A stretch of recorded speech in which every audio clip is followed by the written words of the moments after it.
Do you know? Aquatic animals and plants can survive even atmospheric temperature goes below 0 degrees Celsius. But how? Because of anomalous behavior of water. Now, what is this? In general, when a liquid is heated up to a certain temperature, it expands, and when cooled, it contracts. Water, however, shows exceptional behavior. If we heat water from 0 degrees Celsius up to 4 degrees Celsius, it contracts instead of expanding.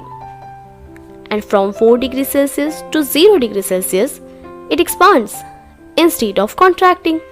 At 4 degrees Celsius, its volume is minimum and hence density is maximum. The behavior of water between its temperature from 0 degrees Celsius to 4 degrees Celsius is called anomalous behavior of water. In cold climate, temperature of water in ponds and lakes starts falling. On getting colder, water starts to contract and density of water increases. Water goes down and warmer water below it rises up. This process continues till the temperature of water at the bottom of pond becomes 4 degrees Celsius. Density of water is maximum at 4 degrees Celsius. Therefore, water at the bottom of pond becomes 4 degrees Celsius.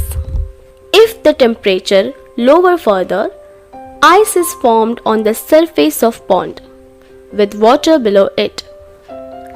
Ice, being poor conductor of heat, block the further heat exchange between atmosphere and water in the pond. This maintains temperature of water below surface of ponds or lakes at 4 degrees Celsius, enabling survival of aquatic plants and animals.